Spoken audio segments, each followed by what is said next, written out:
धर्म क्या है, लोकतंत्र क्या है, इसमें अंतर क्या है। जो वर्तमान जो पीढ़ी है, जो जनरेशन है, वो लगातार धर्म की ओर आगे बढ़ रही है और लोकतंत्र में धर्म के लोग घुस रहे हैं। लोकतंत्र को कमज़ोर करने की कोशिश की जा रही है और एक तबका है जो लोकतंत्र को बचाने के लिए सड़क पर उतरा हुआ है।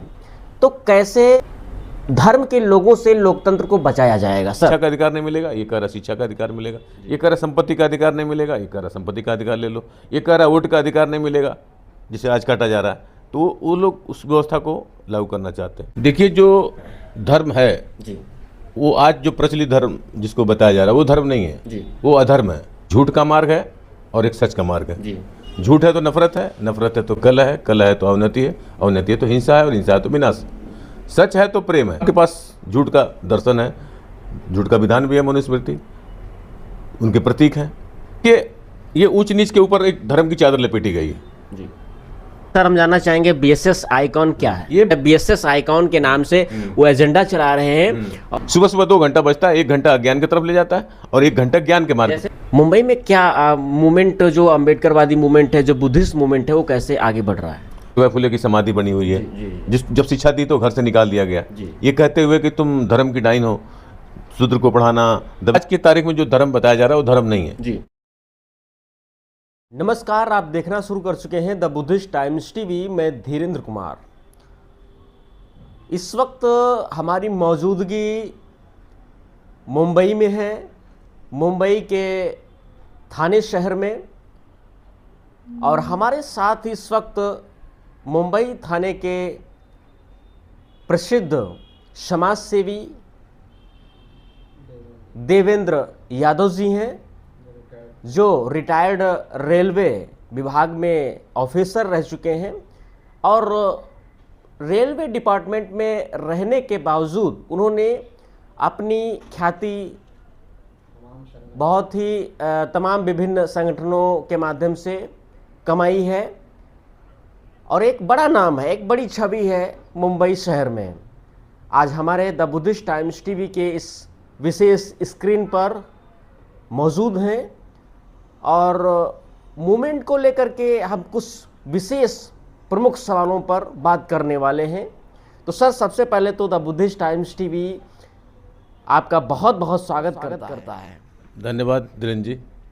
आज की इस विशेष कार्यक्रम में सबसे पहला जो हमारा सवाल है, धर्म क्या है, लोकतंत्र क्या है, इसमें अंतर क्या है?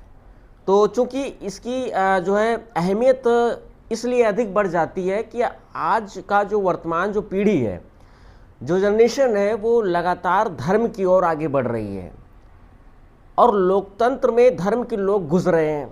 लोकतंत्र को कमज़ोर करने की कोशिश की जा रही है और एक तबका है जो लोकतंत्र को बचाने के लिए सड़क पर उतरा हुआ है। तो कैसे धर्म के लोगों से लोकतंत्र को बचाया जाएगा? देखिए, जो धर्म है जी, वो आज जो प्रचलित धर्म जिसको बताया जा रहा है वो धर्म नहीं है जी, वो अधर्म है। अगर कोई कह रहा है कि हम ऊंचा हैं, कोई नीचा है, तो ये तो प्रकृति ऐसा नहीं कहती है। अंतिम सच है कि इंसान इंसान है, लेकिन अगर इंसान इंसान है तो इतने लड़ाई झगड़े क्यों हो रहे हैं? इसका मतलब कि लोग किसी गलत जाल में फंसे हुए हैं और झगड़े हो रहे हैं, विनाश हो रहा है। एक झूठ का मार्ग है और एक सच का मार्ग है। झूठ है तो नफरत है, नफरत है तो कलह है, कलह है तो अवनति है, अवनति है तो हिंसा है और हिंसा है तो विनाश। सच है तो प्रेम है, प्रेम है तो शांति है, वहाँ न्याय है, वहाँ विकास है। तो ये 2 ही मार्ग है, दोनों को सेट किया जा सकता है। अगर दोनों का दर्शन है, दोनों का विधान है, दोनों के प्रतीक है, तो विमर्श खड़ा हो जाता है। अगर आपके पास झूठ का दर्शन है, झूठ का विधान भी है, मनुस्मृति उनके प्रतीक हैं, तो उन्हीं के ऊपर विमर्श हमेशा चलता रहता है। अगर जो बहुसंख्यक समाज है वो सच के मार्ग पे आ जाए तो सच का भी दर्शन है, उसके प्रतीक हैं जो आप देख रहे हैं महापुरुष जी, तो हमेशा आपके लाइन पर विमर्श खड़ा हो जाएगा।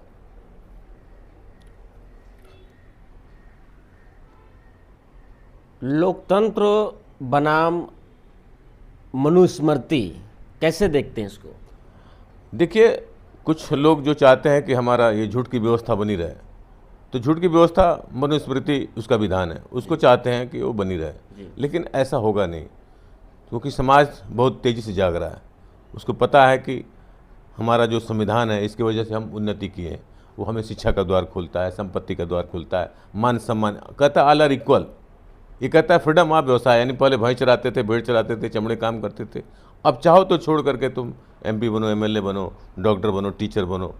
तो ये संविधान, ये लोकतंत्र, ये पूरी दुनिया में लोकतंत्र की लड़ाई है। लोगों को पता ही नहीं है लोकतंत्र क्या है। लोगों को धर्म तंत्र दिन रात 24 घंटे TV के माध्यम से, सीरियल के माध्यम से बताया जा रहा है। उससे सच्चाई कोसों दूर रखी जा रही। आप जैसे मान लीजिए घर सामने मिरर रखिए, उसको तोड़ दीजिए तो आपका फोटो कैसा आएगा? टूटा फूटा। जब आपका इतिहास ही टूटा फूटा रहेगा तो वर्तमान भी टूटा फूटा, और वर्तमान टूटा फूटा है तो भविष्य भी टूटा फूटा रहेगा। तो जो कौम अपना इतिहास नहीं जानती वो अपने वर्तमान का निर्माण नहीं कर सकती। लोगों के जो है सरल तरीके से समझने के लिए हम चाहेंगे कि जो है धर्म क्या है और लोकतंत्र क्या है, इसमें अंतर कैसे जो है लोग जो है सरल तरीके से समझ सकें। देखिए, ये ऊंच नीच के ऊपर एक धर्म की चादर लपेटी गई है जी। इसको कह दिया कि ये धर्म है। ये धर्म नहीं है, ये तो नफरत का मार्ग है। कोई इंसान बड़ा कैसे हो सकता है? न तो अन्न पैदा कर रहा है, न तो दूध पैदा कर रहा है, न तो खेती कर रहा है, न तो चमड़े का काम कर रहा है, न तेल निकाल रहा है। ये लोग तो तेल निकाल रहे हैं तो आप इंजीनियर हो गए ना। खेती का काम कर रहे हैं आप तो श्रमजीवी वर्ग के हो गए। तो श्रमजीवी वर्ग अगर वो अपने को छोटा मान रहा है तो इसका मतलब कि उसके सॉफ्टवेयर को हैंग कर दिया गया जी। ये सॉफ्टवेयर हैंग है तो ये हार्डवेयर को चलाता है जी। तो अब वो गुलाम बन जाता है। तो इस गुलामी से निकलने के लिए अपने महापुरुष 2500 साल से लड़ते आ रहे हैं, जिसके ये प्रतीक है। सबसे पहले इस पृथ्वी पे भारत में पहले सर हम जानना चाहेंगे BSS आइकॉन क्या है? ये बहुजन समाज सुधारक है। कुछ लोगों ने क्या उद्देश्य क्या है? ये उद्देश्य यह है कि ये अगर हमारे घर में है तो हमारा चरित्र समतावादी बनेगा। कुछ लोग बिगाड़क लोग हैं, समाज को बिगाड़ दिया, तो उसके लिए समय समय पर हमारे महापुरुष खड़े होते रहे कि समाज एक्चुअली जो बताया जा रहा है वो नहीं है, ऐसा है। सब लोग एक और बहुजन समाज का BSS संगठन स्थापित हुआ है। हाँ, ये BSS संगठन नहीं है, ये बहुजन समाज सुधारक आइकॉन है। क्योंकि लोग इसको ऐसा ही समझेंगे कि एक और संगठन हमारे बीच में नहीं, उतर चुका है। ये बहुजन समाज सुधारक है, ये संगठन नहीं है, एजेंडा है। एजेंडा है। बड़ी चीज है कि सर जो है BSS आइकॉन के नाम से वो एजेंडा चला रहे हैं, और जो हमारे महापुरुष हैं उनको घर घर पहुंचाने का एक सरल तरीका। सर बिल्कुल ये हमारे घर में है तो इक्वलिटी की बात करते हैं कि मनुष्य मनुष्य है, ऑल आर इक्वल। हमारा चरित्र लोकतांत्रिक बनेगा। हमारा बच्चा स्कूल का घंटा बजाएगा, सुबह 2 घंटा बजता है, 1 घंटा ज्ञान की तरफ ले जाता है और 1 घंटा ज्ञान के मार्ग। जैसे आपने यहाँ पर बौद्ध गया ध्यान से ज्ञान, देखिए ये चित्र हम चाहेंगे जो है ध्यान से ज्ञान मिलता है जी। अगर आपका विवेक जगाते हैं तो ये ज्ञान का मार्ग है जी। और ज्ञान क्या कहता है? मानो एक समान। हमारी पहचान बनेगी कि हम इंसान हैं। हम बहुसंख्यक लोगों को अल्पसंख्यक बना दिया गया, और ध्यान करेंगे तो ज्ञान मिलता है। आदमी बोध गया जो ज्ञान का प्रतीक है वहाँ जाएगा। संविधान से सम्मान मिलता है, और ये वास्तविक आइकॉन है, सब माँ के पेट से पैदा हुए हैं। बिल्कुल, इसमें गुरु नानक जी हैं, संत कबीर जी हैं, सम्राट अशोक हैं, संत रविदास हैं, शिवाजी महाराज हैं, गुरु दास जी हैं, ज्योतिबा फूले हैं, गुरु नारायण गुरु हैं, सावित्रीबाई फूले हैं, पेरियार रामास्वामी हैं, फातिमा शेख जी भी हैं, बिरसा मुंडा हैं, साहू जी महाराज, बाबा साहब अम्बेडकर, मान्यवर कांसी राम जी, शहीद भगत सिंह जी इत्यादि ऐसे संत, गाड़गे बाबा, रामस्वरूप वर्मा, जयदेव कुशवाहा, ललई सिंह यादव, BP मंडल, संत राम BA, गोयंका सर छोटू राम, फूलन देवी इत्यादि भगवान तथागत गौतम बुद्ध का सबसे बड़ा चित्र ये BSS आइकॉन का एक जो बड़ा एजेंडा है उसके तहत इसके माध्यम से पहुंचाने का काम घर घर किया जा रहा है। सर मुंबई में आपने बड़ा नाम कमाया है, कैसे इस एजेंडे के तहत मुंबई में क्या मूवमेंट, जो अम्बेडकरवादी मूवमेंट है, जो बुद्धिस्ट मूवमेंट है, वो कैसे आगे बढ़ रहा है? देखिए, मुंबई में यहाँ की पब्लिक बहुत जागरूक है और यहाँ पे उसको संसाधन उपलब्ध है। अगर जो तैयार हो जाता है उसके पास प्रैक्टिकल करने के लिए चाहिए, तो यहाँ पेगोडा है, लोग जाते हैं ध्यान केंद्र बोरीवली में। ये कैनेरी गुफा हमारे जो महापुरुषों की विरासत है। फूलेवाड़ा जहाँ सावित्रीबाई फूले की समाधि बनी हुई है, जब शिक्षा दी तो घर से निकाल दिया गया, ये कहते हुए कि तुम धर्म की डाइन हो, शूद्र को पढ़ाना, दबे कुचलों को पढ़ाना, नारी को पढ़ाना, लड़की को पढ़ाना पाप है, तुम पाप कर रही हो। तो उन मान्यताओं को जब तोड़ने की कोशिश की तो उसको घर से निकाल दिया गया। तो पूना का उस्मान शेख घर देता है, उसकी बहन फातिमा शेख शिक्षा में सहयोग करती है। तो भारत की प्रथम शिक्षिका महिला फातिमा शेख और सावित्रीबाई फुले। लेकिन हमको बता दिया गया कि वो नहीं है, वो आपको छिपाया जा रहा है। सरस्वती को दिखाया गया। हाँ, जो भी हो सकता है हमारे कोई ऐतिहासिक पुरुष हो, लेकिन इनको नहीं बताया जा रहा है। तो हमने तो इनके ऊपर एक कविता बनाई सावित्रीबाई फुले के ऊपर कि दर्द मजलूम का सुनाएगा कौन, इनकी आवाज़ उठाएगा कौन, जब अखबार ही नोट छापने लगे तो वतन की हकीकत बताएगा कौन। सावित्रीबाई फुले को बताएगा कौन, असली सरस्वती के रूप में इसे बताएगा कौन। अंग्रेज थे इस देश के भाग्य विधाता, ये असली बात बताएगा कौन। अंग्रेज नहीं आते, आपको शिक्षा का अधिकार नहीं मिलता 1813 में, 1795 संपत्ति का अधिकार नहीं मिलता, वोट का अधिकार नहीं मिलता, शिक्षा ही नहीं मिलती, तो सावित्रीबाई फुले कहाँ पैदा होती। सावित्रीबाई फुले पढ़ी है तो बाबा साहब भी पढ़े हैं, तो ये संविधान बना। बाबा साहब अंग्रेजों से कहते हैं आप ऐसे चले जाएंगे तो हमको क्या मिलेगा, अहिर भैंस चराएगा, गडरिया भेड़ चराएगा। तो 389 सदस्यों का चयन होता है, 26 जनवरी 1950 को भारत का संविधान बनता है, उसके बाद हमारी उन्नति होती है। धर्म क्या है, लोकतंत्र क्या है, इसमें अंतर क्या है सर, डिटेल में सर? देखिए, आज की तारीख में जो धर्म बताया जा रहा है वो धर्म नहीं है जी, वो नफरत का मार्ग है। आदमी अपने ऊपर अलग अलग चादर ओढ़ लिया और वो विनाश की तरफ जा रहा है। तो इसलिए हम लोगों को समझा रहे हैं कि भाई ये झूठ का मार्ग है और एक सच का मार्ग है। झूठ का मार्ग को ऐसा बोलते, ये वर्टिकल सोशल ऑर्डर है, कर्मी कूच नीच की व्यवस्था है, इसी के ऊपर एक चादर लपेट दी गई है। और एक हॉरिजॉन्टल सोशल ऑर्डर लोकतंत्र है 26 जनवरी 1950 को, ये कह रहा है ऑल आर इक्वल, ये कह रहा है इसमें शिक्षा का अधिकार नहीं मिलेगा, ये कह रहा है शिक्षा का अधिकार मिलेगा, ये कह रहा है संपत्ति का अधिकार नहीं मिलेगा, ये कह रहा है संपत्ति का अधिकार ले लो, ये कह रहा है वोट का अधिकार नहीं मिलेगा जिसे आज काटा जा रहा है। तो वो लोग उस व्यवस्था को लागू करना चाहते हैं। ये कह रहा नहीं वोट का अधिकार मिलेगा, इसमें आपको MP MLA टीचर डॉक्टर नहीं बन सकते, इसमें MP MLA टीचर डॉक्टर बनिए। तो लेकिन ये स्थापित होगा कैसे, लोग तो इसके साथ खड़े हैं। तो ये भी स्थापित हो सकता है, जिस फार्मूले से ये स्थापित हो जा रहा है, हाँ, जिस फार्मूले से ये स्थापित हो रहा है इसे भी हो सकता है। लेकिन ये जैसे मान लीजिए आपको बिल्डिंग बनानी है, तो आपको दिमाग में एक आता है कि भाई यहाँ बनानी है तो उसका नक्शा चाहिए। तो नक्शे के लिए तीन चीज़ चाहिए, इसका निशान, इसका विधान और इसका संस्थान। तो इसके निशान, झूठ का निशान क्या है, भगवा झंडा पकड़ा दिया, विधान मनुस्मृति पकड़ा दिया, संस्थान मठ मंदिर आश्रम पकड़ा दिया। आश्रम से महिलाओं को जोड़ दिया, सारे देश को जोड़ दिया, तो कहाँ जाएगा, मंदिर। मंदिर में क्या बोला जाएगा, तुम कुछ चाहिए तो मांग लो। कुछ मिला आज तक, 26 जनवरी 1950 के बाद ही जो मिला है। और जब आदमी समाज मंदिर चला गया, मस्जिद जब ही चला गया, तो किससे गवर्न हो गया, हमारा बहुसंख्यक समाज मठ से। मठ क्या लागू करेगा, विधान मनुस्मृति लागू करेगा हमारे ऊपर। तो उसी तरह सच के भी संस्थान आया, मठ की जगह राष्ट्रपति आया, संसद की जगह मंदिर की जगह संसद आया, और जो आश्रम था उसकी जगह सरकारी विभाग आया। लोग मंदिर से निकल के संसद में क्यों आ रहे हो भाई, आपको मंदिर में ही सब कुछ मिल जाए तो वहीं रहो, यहाँ क्यों आ रहे हो। संसद जाने की क्या आवश्यकता है, क्या आवश्यकता है। उस संसद में आने का उसका पर्पज है कि सरकारी संस्थानों को बेच दो।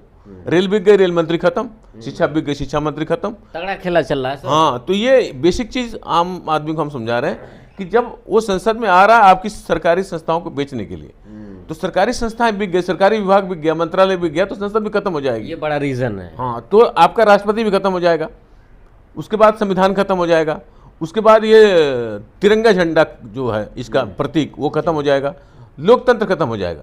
क्या बनना, वो क्या बनाना चाहते हैं, धर्मतंत्र। तो ये तो हो गए नक्शे की बात। तीसरी चीज है इम्प्लीमेंट कैसे हो रहा है, ये 3 पॉइंट एजेंडे से इम्प्लीमेंट हो रहा है। ये क्या एजेंडा किसका है? तो वो चला रहे हैं कि अब तुम भक्ति मार्ग पे चले जाओ, जानो मत मानो, विवेक को शून्य कर दो। मान लो हीरो, मान लो कुर्मी हो, मान लो ईश्वर हो, मान लो अल्लाह है, मान लो स्वर्ग है। एजेंडे के पीछे किसका हाथ है? अब जो संगठन उनके हैं, नहीं, RSS का हाथ है। आप ओपन, कोई संगठन का नाम नहीं लेते, लेकिन वो एजेंडा चला रहे हैं। आप जी वो एजेंडा चला रहे हैं कि तुम आंख मूंद के झूठे इतिहास बता करके आपको बता दिया, मान लो सब चीजें, आंख मूंद के अपना दिमाग मत चलाओ। तो जब आप भक्ति मार्ग पे चले गए तो आपके ऊपर मनुस्मृति लागू हो जाती है। तीसरी चीज, आप भक्त हैं तो घर में काल्पनिक आइकन होना चाहिए जिसका कोई इतिहास, आर्कियोलॉजिकल प्रूफ नहीं है। हमने बहुत सारा ढूंढा, हम तो भगवान के साथ ही थे, लेकिन जब मैं ढूंढा तो भाई कोई आर्कियोलॉजिकल प्रूफ नहीं मिला। तो 3 पॉइंट एजेंडे से धर्मतंत्र आज की जो तारीख में धर्म जिसको कहा जा रहा है स्टेब्लिश हो जा रहा है। भक्ति मार्ग को चले जाओ, मनुस्मृति लागू हो जाएगी और घर में भगवान रखो।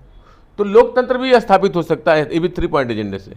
वो भक्ति करवा रहा है, जैसे आप ईश्वर के सामने खड़े हो गए तो लोग कह रहे हैं कि तुम हिंदू हो, अल्लाह के सामने खड़े हो गए तो लोग कह रहे हैं तुम मुस्लिम हो, जी बिल्कुल सही। गॉड के सामने खड़े हो गए तो आपकी पहचान बन जा रही है कि आप ईसाई हो। तो क्या करेंगे कि अलग हो जाएंगे? तो हम लोग करा रहे हैं 2 मिनट ध्यान, कोई शादी हो, गृह प्रवेश हो, कोई मर गया हो, 2 मिनट ध्यान करा रहे हैं। ध्यान क्या है? ज्ञान का मार्ग है, और ज्ञान कहता है मानो मानो एक समान।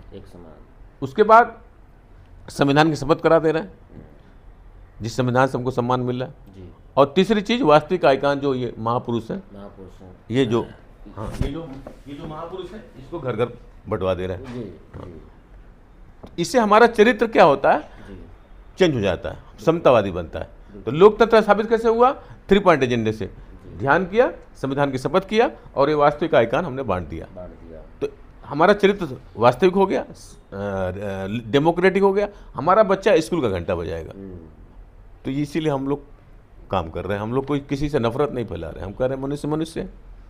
हाँ, तो ये बड़े महत्वपूर्ण बातें, शब्द सर ने रखी द बुद्धिस्ट टाइम्स टीवी पर, और कुल मिलाकर के एक उद्देश्य जो बाबा साहब अम्बेडकर जी का प्रथम उद्देश्य था कि शिक्षा वह शेरनी का दूध है, जो पिएगा वह दहाड़ेगा। तो एजुकेशन इज़ वेरी इम्पॉर्टेंट।